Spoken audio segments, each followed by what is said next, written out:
Welcome. In this video on nationalism in the 19th century, we will continue with case study number 2 by picking up with France. Remember that France, we have several small revolutions that will lead us to the Third Republic of France.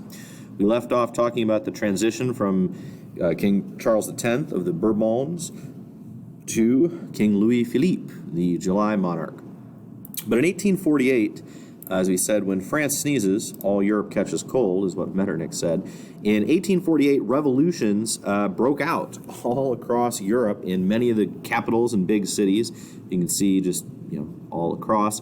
Relatively little in Russia and in Britain, for example.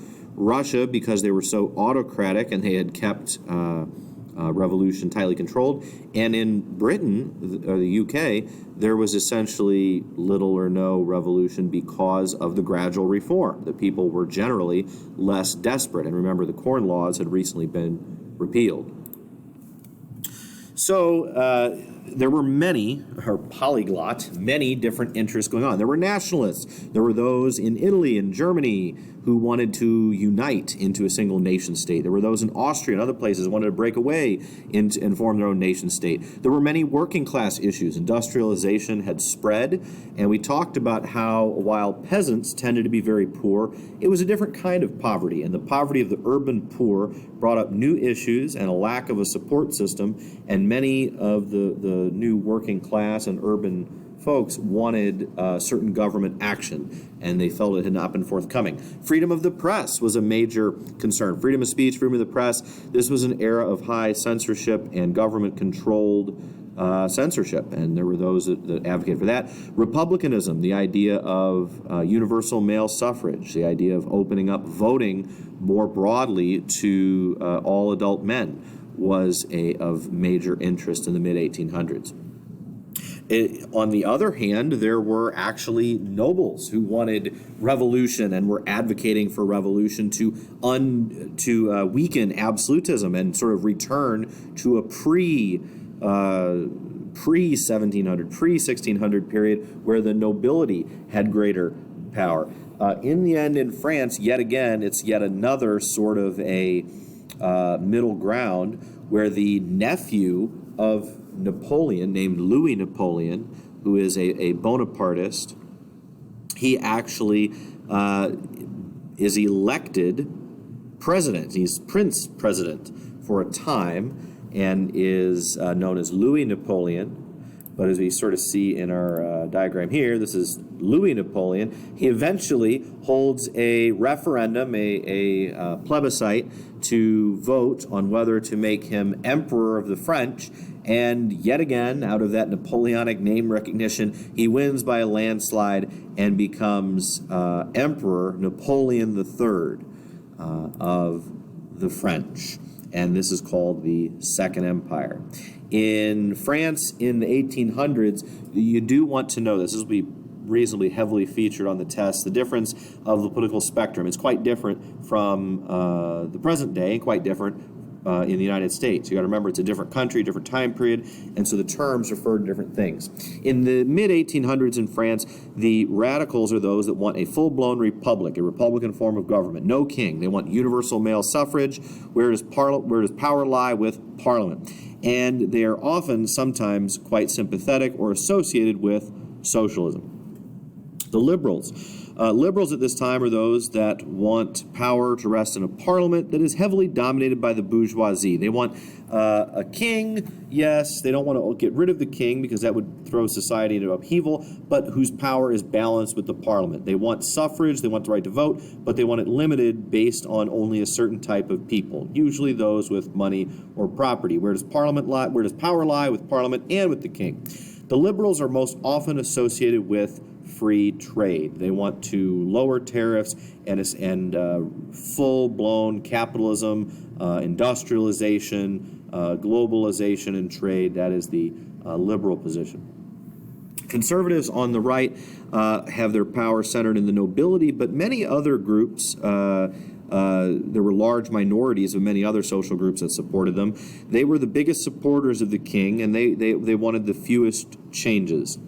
And they were often content to have a parliament, but one whose powers were very specific and in some cases even limited to mere advising of the king, that the parliament is a deliberative body, the people have a voice, the people can advise the king, and the king would be wise, if he wants to avoid revolution and keep his head, the king would be wise to go along with parliament in many cases, but was technically still free to do as he pleased. And then finally, they tended to support mercantilism the most, as seen in things like the Corn Laws, where they wanted to protect local industries with high protective tariff walls that would discourage imports. Now, as an introduction to this next topic, I want to talk about something called the Holy Alliance that came out of the period of the French Revolution. This was an alliance of Austria, Russia, and Prussia that would serve as a force of counter-revolution in the period coming out of the Napoleonic Wars. Another name for this was the Concert of Europe, that all of Europe would be playing in concert. This was an alliance among these three kings. It was called the Holy Alliance because they were the three Eastern European emperors, and it was a combination of the Austrian emperor, who was Catholic, the Russian, who was Eastern Orthodox, and the Prussian, who was Lutheran or Protestant. So it was sort of a combination of the three main Christian denominations in order to combat revolution. Revolution was often associated with godlessness and atheism. Not always, but often, and often the churches tended to stand on the side of the monarchs, and so they framed it as a war of Christianity against atheism at times.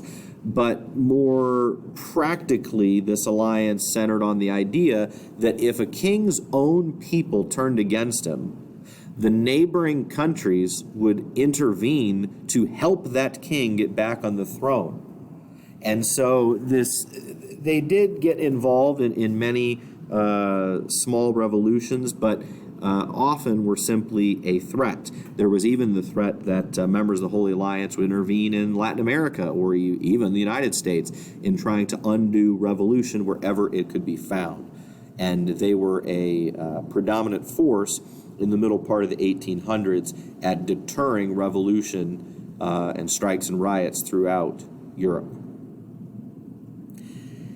Next, we'll talk about our third case study on the Ottoman Empire. The Ottoman Empire had a dramatic expansion in the 1600s as they took over the Islamic State and actually became took over the caliphate of the Islamic State. And the Sultan of the Ottoman Empire became a political and religious ruler in Islam and in the Middle East.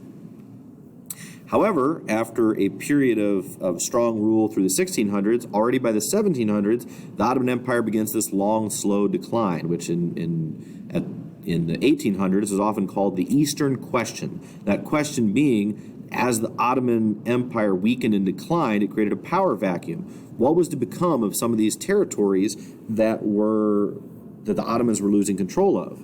Would they be granted independence? Would Austria take them over? Russia? Someone else? And that is referred to as the Eastern Question. So in their rise, they had conquered Constantinople, which was the final defeat of the old Eastern Roman Empire, the Byzantine Empire. It fell 1,000 years later than the western half of the Roman Empire fell. They had laid siege to Vienna, the capital of the Habsburgs. You notice in a year, that's right in the middle of the period of dealing with Martin Luther and the Reformation. And so this was a very turbulent period in Central and Eastern Europe. And the empire came to the height of its power under the Sultan Suleiman the Magnificent, earning that name for his military conquest and bringing the empire to its height.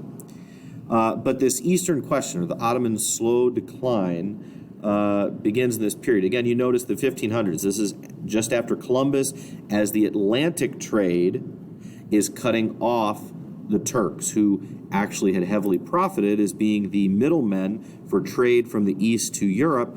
And now that lucrative, all those jobs and all that tax revenue is being cut off by the new Atlantic trade dominated by the Portuguese and Spanish, and eventually by the British and the Dutch and others.